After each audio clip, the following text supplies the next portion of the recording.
ಸ್ನೇಹಿತರೆ, ಭೂಮಿ ಮನುಷ್ಯನಿಗೆ ಬದುಕಿದ್ದಾಗ ಆಸರೆಯಾಗುವ, ಸತ್ತಾಗ ಮಡಿಲಾಗುವ ಏಕೈಕ ಆಸ್ತಿ. ಪ್ರತಿಯೊಬ್ಬ ಮನುಷ್ಯನಿಗೂ ತನ್ನ ಜೀವಿತಾವಧಿಯಲ್ಲಿ ಸ್ವಂತದ್ದೊಂದು ಜಾಗ ಖರೀದಿಸಬೇಕು ಎಂಬ ಕನಸಿರುತ್ತೆ. ಆ ಕನಸಿಗಾಗಿ ಆತ ತನ್ನ ಇಡೀ ಜೀವಮಾನದ ದುಡಿಮೆಯನ್ನೆಲ್ಲ ಕೂಡಿರ್ತಾನೆ.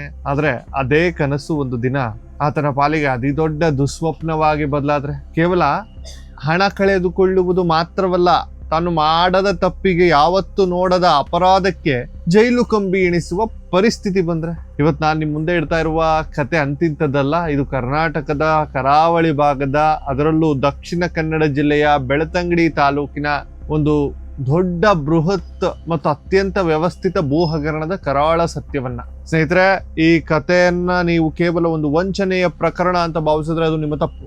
ಇದು ಒಬ್ಬ ಸಜ್ಜನ ವ್ಯಕ್ತಿಯ ಪವಿತ್ರವಾದ ಉದ್ದೇಶವನ್ನ, ಅವನ ನಂಬಿಕೆಯನ್ನ ಬಂಡವಾಳವಾಗಿಸಿಕೊಂಡು ಆತನಿಂದ ಬರೋಬ್ಬರಿ 1 ಕೋಟಿ ರೂಪಾಯಿಗೂ ಅಧಿಕ ಹಣವನ್ನ ಲೂಟಿ ಮಾಡಿದ ಕತೆ. ಕೊನೆಗೆ ಸರ್ಕಾರಿ ಭೂಮಿಯನ್ನ ಕಬಳಿಸಿದ ತನಗೆ ಒಂದು ದೊಡ್ಡ ಕ್ರಿಮಿನಲ್ ಕೇಸಿನಿಂದ ಪಾರಾಗಲು ಅದೇ ಅಮಾಯಕನನ್ನ ಬಲಿಪಶುವನ್ನಾಗಿ ಮಾಡಲು ಹೆಣೆದ ಒಂದು ಭಯಾನಕ ಷಡ್ಯಂತ್ರದ ಕತೆ. ಈ ಕಥೆಯ ರೂವಾರಿ ಬೇರೆ ಯಾರು ಅಲ್ಲ, ಬೆಳ್ತಂಗಡಿ ಕುವೆಟ್ಟು ಗ್ರಾಮದ ಗುರುವಾಯನ್ ಕೆರೆಯ ನಿವಾಸಿ, ತನ್ನನ್ನ ತಾನು ಒಬ್ಬ ಹೋರಾಟಗಾರ, ಒಬ್ಬ ರಿಯಲ್ ಎಸ್ಟೇಟ್ ಕುಳ ಅಂತ ಬಿಂಬಿಸಿಕೊಳ್ಳುವ ಸೋಮನಾಥ್ ನಾಯಕ್ ಮತ್ತು ಆತನ ಸಹಚರರು. ಕತೆ ಶುರುವಾಗೋದು ಮಂಗಳೂರಿನ ಕೊಟ್ಟಾರ ಚೌಕಿಯ ನಿವಾಸಿಯಾಗಿರುವ 60 ವರ್ಷದ ವೃದ್ಧ ಶಶಿಧರ್ ಅಚ್ಯುತ ತೋಟಂತಿಲ. ವೀಕ್ಷಕರೇ, ಶಶಿಧರ ಅವರು ಯಾರು ಗೊತ್ತೇ? ಅವರು ವೃತ್ತಿಯಲ್ಲಿ ಒಬ್ಬ ಲೆಕ್ಕ ಪರಿಶೋಧಕರು, ಅಂದ್ರೆ ಆಡಿಟರ್. ಅವಿವಾಹಿತರು, ಮದುವೆ ಆಗಿರೋದಿಲ್ಲ. ಇವರು ತಮ್ಮ ಇಡೀ ಜೀವನವನ್ನ ಅತ್ಯಂತ ಪ್ರಾಮಾಣಿಕವಾಗಿ ಸವೆಸಿದವರು. ವಯಸ್ಸಾದ ಕಾಲದಲ್ಲಿ ತನ್ನ ಜೀವನದ ಸಂಪಾದನೆಯಲ್ಲಿ ಒಂದು ಪ್ರಶಾಂತವಾದ ಜಾಗವನ್ನ ಖರೀದಿಸಬೇಕು, ಅಲ್ಲಿ ಈಶ್ವರೀಯ ವಿಶ್ವವಿದ್ಯಾಲಯದ ಒಂದು ಧ್ಯಾನ ಕೇಂದ್ರವನ್ನು ನಿರ್ಮಾಣ ಮಾಡಿ ಆ ಇಡೀ ಜಾಗವನ್ನ ಅದೇ ಸಂಸ್ಥೆಗೆ ದಾನವಾಗಿ ಕೊಡಬೇಕು ಎಂಬುದು ಅವರ ಜೀವಿತಾವಧಿಯ ಅತಿ ದೊಡ್ಡ ಮತ್ತು ಪವಿತ್ರವಾದ ಸಂಕಲ್ಪವಾಗಿತ್ತು. ಸಂಕಲ್ಪ ಕೇಳಿದಾಗ ನಂಗೆ ಬಹಳ ಖುಷಿ ಆಯ್ತು. ತಮ್ಮ ಈ ಪವಿತ್ರ ಕಾರ್ಯಕ್ಕಾಗಿ ಜಾಗದ ಹುಡುಗಾಟದಲ್ಲಿದ್ದ ಶಶಿಧರ್ ಅವರು ಒಂದು ನಿಂತಿದ್ದು ಗುರುವಾಯನ್ ಕೆರೆಯ ಸಸ್ಯೋದ್ಯಾನ ಎಂಬ ಮನೆಯ ಮುಂದೆ. ಅಲ್ಲಿ ಅವರಿಗೆ ಪರಿಚಯವಾದ ವ್ಯಕ್ತಿಯೇ ಈ ಕಥೆಯ ಪ್ರಮುಖ ರೂವಾರಿ ಕೆ ಸೋಮನಾಥ ನಾಯಕ್. ಮೇಲ್ನೋಟಕ್ಕೆ ಬಹಳ ಪ್ರಭಾವಿ, ಸಜ್ಜನ ಎನ್ನುವಂತೆ ಬಿಂಬಿಸಿಕೊಂಡಿದ್ದ ಸೋಮನಾಥ್ ನಾಯ್ಕ ಶಶಿಧರ್ ಅವರಿಗೆ ಒಂದು ಜಾಗವನ್ನ ತೋರಿಸ್ತಾನಂತೆ. ತನ್ನ ಜೊತೆಯಲ್ಲೇ ವಾಸವಿರುವ ತನ್ನ ಆಪ್ತ ರಂಜನ್ ರಾವ್ ಯರಡೂರು ಎಂಬಾತನ ಹೆಸರಲ್ಲಿ ಕುವೆಟ್ಟು ಗ್ರಾಮದಲ್ಲಿ 28.50 ಸೆನ್ಸ್, ಸರ್ವೆ ನಂಬರ್ 85/3A1 ಪಟ್ಟಾ ಜಾಗವಿದು ಅಂತ ಹೇಳ್ತಾನೆ. ಆದ್ರೆ ಕೇವಲ ಅಷ್ಟು ಮಾತ್ರವಲ್ಲ, ಅಸಲಿ ಆಟ ಶುರುವಾಗೋದೇ ಇಲ್ಲಿಂದ. ಆ 28 ಸೆಂಟ್ಸ್ ಜಾಗಕ್ಕೆ ಹೊಂದಿಕೊಂಡಂತೆ ಬರೋಬ್ಬರಿ 70.25 ಸೆಂಟ್ಸ್ ನಷ್ಟು ಸರ್ಕಾರಿ ಕುಮ್ಕಿ ಜಾಗವಿದೆ. ತನ್ನ ಪ್ರಭಾವ ಬಳಸಿ ಆ ಸರ್ಕಾರಿ ಜಾಗವನ್ನ ಸರ್ಕಾರದ ಕಡೆಯಿಂದಲೇ ದರ್ಖಾಸ್ತು ಮಾಡಿಸಿ ಒಟ್ಟು ಸುಮಾರು 1 ಎಕರೆ ಜಾಗವನ್ನ ನಿಮ್ಮ ಹೆಸರಿಗೆ ರಿಜಿಸ್ಟರ್ ಮಾಡಿಕೊಡ್ತೇನೆ ಅಂತ ಸೋಮನಾಥ್ ನಾಯ್ಕ ನಂಬಿಸ್ತಾನೆ. ಚೆನ್ನಾಗಿದೆ ನೋಡಿ ಕತೆ. ವೀಕ್ಷಕರೇ, ಇಲ್ಲಿ ನೀವು ಬಹಳ ಮುಖ್ಯವಾದ ಕಾನೂನಿನ ಅಂಶವನ್ನು ಗಮನಿಸಬೇಕು. ಯಾವುದೇ ಜಾಗಕ್ಕೆ ಕುಮ್ಕಿ ಹಕ್ಕು ಸಿಗಬೇಕಾದ್ರೆ ಆ ಜಾಗದ ಪಹಣಿಯಲ್ಲಿ ಗೇಣಿ, ಕದೀಮಿ ಅಥವಾ ಮೂಲಿ ಅಂತ ನಮೂದಿಸಿರ್ಬೇಕು, ಅಂದ್ರೆ ಅಲ್ಲಿ ಬರ್ದಿರ್ಬೇಕು. ಆದ್ರೆ ಸೋಮನಾಥ್ ನಾಯಕ್ ಅವರು ತೋರಿಸಿದ ಈ ಜಾಗ RTC ಕಾಲಂ 6 ರಲ್ಲಿ ಸ್ಪಷ್ಟವಾಗಿ ಪಟ್ಟ ಹೊಸ ಎಂದು ಬರೆಯಲಾಗಿದೆ. ಕಂದಾಯ ಇಲಾಖೆಯ ನಿಯಮಗಳ ಪ್ರಕಾರ RTC ಯಲ್ಲಿ ಹೊಸ ಎಂದು ಬರೆದಿದ್ರೆ ಆ ಜಾಗಕ್ಕೆ ಕುಮ್ಕಿ ಹಕ್ಕು ಸಿಗುವುದೇ ಇಲ್ಲ. ತಾನು ರಿಯಲ್ ಎಸ್ಟೇಟ್ ವ್ಯವಹಾರದಲ್ಲಿ ಬಹಳ ದೊಡ್ಡ ಎಕ್ಸ್ಪರ್ಟ್, ಹೋರಾಟಗಾರ, ಕಾನೂನು ತಜ್ಞ ಅಂತ ಹೇಳ್ಕೊಳ್ಳೋರು ಒಂದಷ್ಟು ಲೇಔಟ್ಗಳನ್ನು ಮಾಡಿದ್ದಾರಂತ. ಪಾಪ ಅಲ್ಲಿ ಸೋಮನಾಥ್ ನಾಯ್ಕ್ಗೆ ಈ ಒಂದು ಸಣ್ಣ ಕಾನೂನಿನ ಅರಿವು ಇರಲಿಲ್ಲವೇ? ಖಂಡಿತವಾಗಿಯೂ ಇತ್ತು. ಉದ್ದೇಶಪೂರ್ವಕವಾಗಿಯೇ ಶಶಿಧರ್ ಅವರಿಗೆ ಕುಮ್ಕಿ ಜಾಗದ ಆಮಿಷವೊಡ್ಡಿ ಅವರನ್ನ ತಮ್ಮ ಬಲೆಗೆ ಕೇಳುವುದು ಇವರ ಸಂಚಾಗಿತ್ತು. ಧ್ಯಾನ ಕೇಂದ್ರ ಕಟ್ಟುವ ಆತುರದಲ್ಲಿದ್ದ ಶಶಿಧರ್ ಅವರು ಸೋಮನಾಥ ನಾಯ್ಕರ ಈ ಮಾತುಗಳನ್ನು ಸಂಪೂರ್ಣವಾಗಿ ನಂಬ್ತಾರೆ. 2025 ಅಕ್ಟೋಬರ್ 4ರಂದು ಇಡೀ ಜಾಗಕ್ಕೆ 90 ಲಕ್ಷ ರೂಪಾಯಿಗಳ ಕರಾರು ನಿಗದಿಯಾಗಿತ್ತು. ಕುಮ್ಕಿ ಜಾಗವನ್ನ ದರ್ಖಾಸ್ತು ಮಾಡಿಸಲು ಸರ್ಕಾರಿ ಕಚೇರಿಗಳಲ್ಲಿ ಬಹಳಷ್ಟು ಖರ್ಚಾಗ್ತವೆ ಅಂತ ಹೇಳಿ ಸೋಮನಾಥ್ ನಾಯ್ಕ್ ಹಣಕ್ಕೆ ಪೀಡಿಸಲು ಶುರು ಮಾಡಿದ್ರಂತೆ. ಶಶಿಧರ್ ಅವರು ವೃತ್ತಿಯಲ್ಲಿ ಆಡಿಟರ್. ಅವ್ರು ಯಾರಿಗೂ 1 ರೂಪಾಯಿ ಕಪ್ಪು ಹಣವನ್ನ, ಅಂದ್ರೆ ಬ್ಲ್ಯಾಕ್ ಮನಿಯನ್ನ ನೀಡುವವರಲ್ಲ. ತಾವು ಕಷ್ಟಪಟ್ಟು ದುಡಿದಿದ್ದ ಆದಾಯ ತೆರಿಗೆ ಪಾವತಿಸಿದ್ದ ಸಂಪೂರ್ಣ ವೈಟ್ ಹಣವನ್ನ ಬ್ಯಾಂಕ್ ಮೂಲಕವೇ ಪಾವತಿಸ್ತಾ ಹೋದ್ರು. This is the master stroke. ಈ ಹಣದ ವಹಿವಾಟು ಹೇಗಿತ್ತೆಂದ್ರೆ, ಇದು ಕೇವಲ ಒಬ್ಬ ವ್ಯಕ್ತಿಯಿಂದ ನಡೆದಿದ್ದಲ್ಲ, ಇದೊಂದು ಬೃಹತ್ ಸಿಂಡಿಕೇಟ್ ಎಂಬುದಕ್ಕೆ ಈ ಬ್ಯಾಂಕ್ ಖಾತೆಗಳೇ ಸಾಕ್ಷಿ. ಶಶಿಧರ್ ಅವರ ಖಾತೆಯಿಂದ ಹಣ ಹೋಗಿದ್ದು ಬರೋಬ್ಬರಿ 8 ಬೇರೆ ಬೇರೆ ಖಾತೆಗಳಿಗೆ. ಒಂದು ಸೈಟ್ ತಗೊಳಕ್ಕೆ, ಒಂದು ಜಮೀನ್ ತಗೊಳಕ್ಕೆ 8 ಖಾತೆಗಳಿಗೆ ದುಡ್ಡು ಹಾಕ್ಬೇಕಂತ ನಾನು ಯೋಚನೆ ಮಾಡಿದೆ. ಜಾಗದ ಮಾಲೀಕ ಎನ್ನಲಾದ ರಂಜನ್ ರಾವ್ ಯರಡೂರು ಖಾತೆಗೆ 24 ಲಕ್ಷ, ಖುದ್ದು ಸೋಮನಾಥ್ ನಾಯಕ್ ಖಾತೆಗೆ 12,71,250 ರೂಪಾಯಿ, ಸೋಮನಾಥ ನಾಯಕ್ರವರ ಪತ್ನಿಯ ವಿದ್ಯಾ ನಾಯಕ್ರವರ ಖಾತೆಗೆ 19 ಲಕ್ಷ, ಆತನ ಅಳಿಯ ಸಂದೀಪ್ ಖಾತೆಗೆ 11 ಲಕ್ಷ, ಆತನ ಸಹಾಯಕ ದಯಾನಂದ್ ಪೂಜಾರಿ ಖಾತೆಗೆ 17 ಲಕ್ಷ, ಮತ್ತೊಬ್ಬ ಸಹಾಯಕ ಬಾಬು ಎ ಖಾತೆಗೆ 8 ಲಕ್ಷ ಹಾಗೂ ಭಾರತಿ ಮತ್ತು ಸೋಮಶೇಖರ ಶೆಟ್ಟಿ ಎಂಬುವರ ಖಾತೆಗೆ ಕ್ರಮವಾಗಿ 7 ಲಕ್ಷ ಮತ್ತು 4 ಲಕ್ಷಗಳನ್ನ ಟ್ರಾನ್ಸ್ಫರ್ ಮಾಡಲಾಯಿತು. ಹೀಗೆ ಹಂತ ಹಂತವಾಗಿ ಕೇವಲ ನಂಬಿಕೆಯ ಮೇಲೆ ಶಶಿಧರ್ ಅವರು 2025ರಲ್ಲೇ ಪಾವತಿಸಿದ ಒಟ್ಟು ಮೊತ್ತ ಬರೋಬ್ಬರಿ 1,61,250 ರೂಪಾಯಿಗಳು. 100,61250. ವೀಕ್ಷಕರೇ, ನಾನು ಖುದ್ದಾಗಿ ಶಶಿಧರ್ ಅವ್ರ ಜೊತೆ ಮಾತಾಡಿದೆ. ಆ 60 ವರ್ಷದ ವೃದ್ಧ ತಮ್ಮ ಜೀವಮಾನದ ಸಂಪಾದನೆಯನ್ನ ಕಳೆದುಕೊಂಡು ಎಷ್ಟು ನೊಂದಿದ್ದಾರಂದ್ರೆ, ಅವರನ್ನ ಕ್ಯಾಮ್ರಾ ಮುಂದೆ ತಂದು ಮೈಕ್ ಹಿಡಿದು ಇಂಟರ್ವ್ಯೂ ಮಾಡಿದ್ರೆ ಒಂದಷ್ಟು ವ್ಯೂಸ್ ಬರ್ತೈತೇನೋ, ಆದರೆ ಅವರ ಕಣ್ಣೀರನ್ನ ಪ್ರದರ್ಶಿಸುವುದು ನನ್ನ ಮನಸ್ಸಿಗೆ ಒಪ್ಪಲಿಲ್ಲ.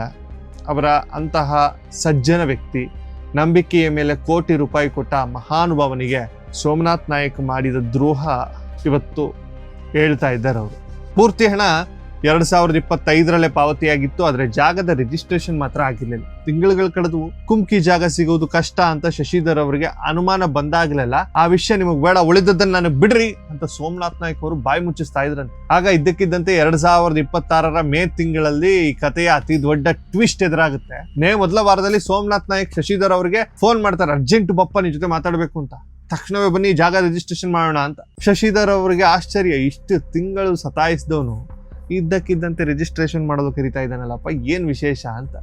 ಮೇ 11, 2026ರಂದು ತರಾತುರಿಯಲ್ಲಿ ಕೇವಲ 28 ಸೆಂಟ್ಸ್ ಖಾಸಗಿ ಜಾಗವನ್ನು ಮಾತ್ರ ರಿಜಿಸ್ಟರ್ ಮಾಡಿಕೊಡ್ತಾನೆ. ಈ ಹಠಾತ್ ರಿಜಿಸ್ಟ್ರೇಷನ್ ಹಿಂದಿನ ಅಸಲಿ ಕಾರಣ ಕೇಳಿದ್ರೆ ನೀವು ಬೆಚ್ಚಿ ಬೀಳ್ತೀರಿ. ವಾಸ್ತವದಲ್ಲಿ ಸೋಮನಾಥ್ ನಾಯಕ್ ಯಾವ ಜಾಗವನ್ನ ಸರ್ಕಾರಿ ಕುಮ್ಕಿ ಜಾಗ ಅಂತ ಹೇಳಿ ಕೋಟ್ಯಾಂತರ ರೂಪಾಯಿ ಪೀಕಿದ್ನೋ ಅದೇ ಸರ್ಕಾರಿ ಜಮೀನನ್ನ ಸರ್ವೆ ನಂಬರ್ 102 ಅಕ್ರಮವಾಗಿ ಒತ್ತುವರಿ ಮಾಡಿಕೊಂಡ ಆರೋಪ ಆತನ ಮೇಲಿತ್ತು. ಈ ಅಕ್ರಮ ಭೂ ಕಬಳಿಕೆಗೆ ಸಂಬಂಧಿಸಿದಂತೆ ಬೆಂಗಳೂರಿನಲ್ಲಿರುವಂತಹ ಕರ್ನಾಟಕ ಭೂ ಕಬಳಿಕೆ ವಿಶೇಷ ನ್ಯಾಯಾಲಯದಲ್ಲಿ, ಅಂದ್ರೆ LGC ಕೋರ್ಟ್ ಅಂತ ಕರೀತಾರಲ್ಲ, ಅಲ್ಲಿ ಸೋಮನಾಥ್ ನಾಯಕ್ ವಿರುದ್ಧ ಕೇಸ್ ಫೈಲ್ ಆಗಿದ್ದು ಯಾವಾಗ ಗೊತ್ತಾ? ಮೇ 7, 2026. ಸ್ನೇಹಿತರೆ, ಕ್ರೊನಾಲಜಿ ಸ್ವಲ್ಪ ಅರ್ಥ ಮಾಡ್ಕೊಳ್ಳಿ. ಮೇ 7ನೇ ತಾರೀಕು ಸೋಮನಾಥ ನಾಯಕ ವಿರುದ್ಧ ಭೂ ಕಬಳಿಕೆ ಕೋರ್ಟ್ನಲ್ಲಿ ಕೇಸ್ ದಾಖಲಾಗುತ್ತೆ. ತಾನು ಯಾವುದೇ ಕ್ಷಣದಲ್ಲೂ ಜೈಲ್ ಪಾಲಾಗಬಹುದು ಎಂಬುದು ಆತನಿಗೆ ಸ್ಪಷ್ಟವಾಗಿ ಗೊತ್ತಾಗುತ್ತೆ. ಅಂದ್ರೆ ಶಿಕ್ಷೆ ಆಗೇ ಆಗುತ್ತೆ ಅಂತ. ಸರಿಯಾಗಿ 4 ದಿನಗಳಲ್ಲಿ, ಅಂದ್ರೆ ಮೇ 11ನೇ ತಾರೀಕು ಆ ಪಕ್ಕದ 28 ಸೆಂಟ್ಸ್ ಜಾಗವನ್ನ ತರಾತುರಿಯಲ್ಲಿ ಶಶಿಧರ್ ಅವರ ಹೆಸರಿಗೆ ರಿಜಿಸ್ಟರ್ ಮಾಡಿಕೊಡ್ತಾನೆ. ಇದು ಕೇವಲ ಕೋಇನ್ಸಿಡೆನ್ಸಾ? ನೋ. ತಾನು ಕಬಳಿಸಿದ ಸರ್ಕಾರಿ ಜಾಗವನ್ನ, ಅದ್ರ ಪಕ್ಕದಲ್ಲಿರೋ ಜಾಗವನ್ನ ಶಶಿಧರ್ ಅವರ ಹೆಸರಿಗೆ ರಿಜಿಸ್ಟರ್ ಮಾಡಿ ಆ ಸರ್ಕಾರಿ ಜಾಗವನ್ನ ಒತ್ತುವರಿ ಮಾಡಿರುವುದು ನಾನಲ್ಲ, ಈ ಶಶಿಧರ್ ಅವರೇ ಎಂದು ಬಿಂಬಿಸಲು ತನ್ನ ಕೊರಳಿಗೆ ಬಂದಿದ್ದ ಉರುಳನ್ನ ಒಬ್ಬ ಅಮಾಯಕನ ತಲೆಗೆ ಕಟ್ಟಲು ಮಾಡಿದ ಒಂದು ಬೃಹತ್ ಸಂಚು ಅಂತ ಅನ್ನಿಸ್ತಾ ಇದೆ ಮೇಲ್ನೋಟಕ್ಕೆ. ತನ್ನ ಈ ಕ್ರಿಮಿನಲ್ ಪ್ಲಾನ್ ಅನ್ನ ನಿಜ ಮಾಡಲು ಆತ ಎಷ್ಟರ ಮಟ್ಟಿಗೆ ಹೇಳಿದ್ದನೆಂದ್ರೆ, ಜಾಗ ಶಶಿಧರ್ ಅವರ ಸ್ವಾಧೀನದಲ್ಲಿದೆ ಎಂದು ತೋರಿಸಲು ತಂತಿ ಬೇಲಿ ಹಾಕುವ JCB ವರ್ಕ್ ಮಾಡುವ ಕಾಮಗಾರಿಯ ಬರೋಬ್ಬರಿ 78,759 ರೂಪಾಯಿಗಳ ಬಿಲ್ ಅನ್ನ ಅಜಯ್ ಕನ್ಸಲ್ಟಿಂಗ್ ಅಂಡ್ ಕನ್ಸ್ಟ್ರಕ್ಷನ್ಸ್ ಅಲ್ಲಿ ಶಶಿಧರ್ ಅವರಿಂದಲೇ ಪಾವತಿಸುವಂತೆ ಮಾಡಿದ್ದ.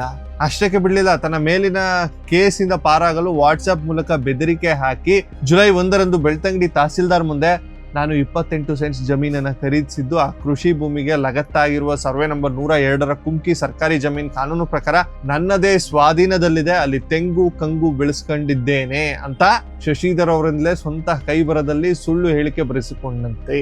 ಐ ಡೋಂಟ್ ನೋ, ಒಂದು ವೇಳೆ ಈ ಸುಳ್ಳು ಹೇಳಿಕೆ ನ್ಯಾಯಾಲಯದ ಮೆಟ್ಟಿಲೇರಿದ್ರೆ ಏನಾಗ್ತಾ ಇತ್ತು? ಭೂ ಕಬಳಿಕೆಯ ಗಂಭೀರ ಅಪರಾಧ ಹೊಣೆ ಧ್ಯಾನ ಕೇಂದ್ರ ಕಟ್ಟಲು ಬಂದ ಶಶಿಧರ್ ಅವರ ತಲೆಯ ಮೇಲೆ ಬೀಳ್ತಾ ಇತ್ತು. ಸೋಮನಾಥ್ ನಾಯಕ್ ಕೋಟ್ಯಾಂತರ ರೂಪಾಯಿ ಹಣವನ್ನ ನುಂಗಿ ಕೇಸಿನಿಂದಲೂ ರಾಜಾರೋಷವಾಗಿ ಹೊರಬರ್ತಾ ಇದ್ರು.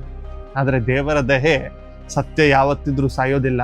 ತನ್ನನ್ನು ಕ್ರಿಮಿನಲ್ ಕೇಸಿಗೆ ಸಿಲುಕಿಸುವ ಪ್ರಯತ್ನ ನಡೀತಿದೆ ಎಂಬುದು ಶಶಿಧರ್ ಅವರಿಗೆ ಅರಿವಾಯಿತು. ತಕ್ಷಣವೇ ಎಚ್ಚೆತ್ತುಕೊಂಡು ಅವರು ತಹಸೀಲ್ದಾರ್ ಕಚೇರಿಗೆ ತೆರಳಿ ವಾಸ್ತವ ಸತ್ಯವನ್ನ ಬಿಚ್ಚಿಟ್ರು. ಈಗ ಪೊಲೀಸರು ಪ್ರಕರಣ ದಾಖಲಿಸಿಕೊಂಡು ತನಿಖೆ ಆರಂಭಿಸಿದ್ದಾರೆ. ಶಶಿಧರ್ ಅವರು ಇಂದು ಸೇಫ್ ಆಗಿದ್ದಾರೆ. ಆದ್ರೆ ಈಗ ಸೋಮನಾಥ್ ನಾಯಕ್ ಏನ್ ಮಾಡ್ತಾ ಇದ್ದಾರೆ, ತಾನು ಬಹಳ ಒಳ್ಳೆ ಮನುಷ್ಯ ಅಂತ ತೋರಿಸ್ಕೊಳ್ಳಲು ಒಂದು ಪತ್ರಿಕಾ ಪ್ರಕಟಣೆಯನ್ನ ನೀಡ್ತಾ ಇದ್ದಾರೆ. ಸರ್ವೇಯರ್ಗಳು ಮುಷ್ಕರದಿಂದಾಗಿ ಜಾಗ ರಿಜಿಸ್ಟ್ರೇಷನ್ ಆಗಿಲ್ಲ, ನಾವು ಯಾವುದೇ ವಿಷಯ ಮುಚ್ಚಿಟ್ಟಿಲ್ಲ, ಕುಮ್ಕಿ ಜಾಗಕ್ಕೂ ಭೂ ಕಬಳಿಕೆ ಕೋರ್ಟ್ ಕೇಸ್ಗೂ ಯಾವುದೇ ಸಂಬಂಧವಿಲ್ಲ ಅಂತ ಸಮಜಾಯಿಷಿಯನ್ನು ನೀಡುವ ಈ ಕಾಗೆ ಆರಿಸುವ ನಾಟಕವನ್ನ ಮಾಡ್ತಾ ಇದ್ದಾರೆ. ತನ್ನ ಕೈಯಲ್ಲಿ ಬೇಡದ್ದನ್ನೆಲ್ಲ ಮಾಡಿಸಿ ಈಗ ಪೊಲೀಸ್ ಕೇಸ್ ಆದ ಕೂಡಲೇ ತಾನು ಸಜ್ಜನ ಎಂದು ಬಿಂಬಿಸಿಕೊಳ್ಳುವಲು ಪ್ರಯತ್ನ ಪಡ್ತಾ ಇದ್ದಾರೆ. ಸೋಮನಾಥ್ ನಾಯಕ್ ಅವರೇ, ನೀವು ಭೂಮಿ ವ್ಯವಹಾರದಲ್ಲಿ ಬಹಳ ಪ್ರಾಮಾಣಿಕರು, ಒಳ್ಳೆಯವರು ಅಂತ ಹೇಳಿಕೊಳ್ತಾ ಇದ್ದೀರಿ. ನಿಮ್ಮ ಬಣ್ಣ ಬಯಲು ಮಾಡಲು ನಿಮ್ಮ ಅತ್ಯಂತ ದೊಡ್ಡದಾದ ಇನ್ನೊಂದು ಬೃಹತ್ ಹಗರಣವನ್ನ ನನ್ನ ಟೀಮ್ ರಿಸರ್ಚ್ ಮಾಡ್ತಾ ಇದೆ. ಈ ರಾಜ್ಯದ ಮುಂದೆ ಇಡಲಿದ್ದೇವೆ. ವೀಕ್ಷಕರೇ, ಇವರು ಮಾಡಿರುವ ರಿಯಲ್ ಎಸ್ಟೇಟ್ ಮೋಸ ಒಂದೆರಡಲ್ಲ, ಎರಡೆರಡು ಪ್ರಾಧಿಕಾರದಲ್ಲಿ ಒಂದೇ ಲೇಔಟ್ಗೆ ಅಪ್ರೂವಲ್ ತೆಗೆದುಕೊಂಡು ಸರ್ಕಾರಕ್ಕೆ ಮತ್ತು ಸಾರ್ವಜನಿಕರಿಗೆ ಕೋಟ್ಯಾಂತರ ರೂಪಾಯಿ ವಂಚಿಸಿದ್ದಾರೆ ಎಂಬ ಪಕ್ಕಾ ದಾಖಲೆಗಳು ನಮ್ಮ ಬಳಿ ಬಂದಿವೆ. ಇವರಿಂದ ಜಾಗ ತೆಗೆದುಕೊಂಡ ಪ್ರತಿಯೊಬ್ಬ ಅಮಾಯಕ ವ್ಯಕ್ತಿಗೂ ಸದ್ಯದಲ್ಲೇ ಪಂಗನಾಮ ಬೀಳುವುದು ಗ್ಯಾರಂಟಿ. ಆ ಬೃಹತ್ ಲೇಔಟ್ ಹಗರಣದ ಸಂಪೂರ್ಣ ಕರಾಳ ಸತ್ಯವನ್ನ ಮುಂದಿನ ಎಪಿಸೋಡ್ನಲ್ಲಿ ಸ್ವಲ್ಪ ದಿನದಲ್ಲೇ ನಾನು ನಿಮ್ಮ ಮುಂದೆ ಏಳೆಯಾಗಿ ಬಿಚ್ಚಿಡಲಿದ್ದೇನೆ. ಈ ವಿಡಿಯೋ ನೋಡಿ ಸುಮ್ಮನೆ ಹೋಗ್ಬೇಡಿ, ಪ್ರತಿಯೊಬ್ಬರಿಗೂ ಶೇರ್ ಮಾಡಿ. ಭೂ ಮಾಫಿಯಾದ ಈ ವಂಚನೆಯ ಜಾಲದ ಬಗ್ಗೆ ಜನರನ್ನ ಎಚ್ಚರಿಸೋಣ. ಕಾಯ್ತಾ ಇರಿ, ಕತೆ ಇನ್ನು ಮುಗುದಿಲ್ಲ.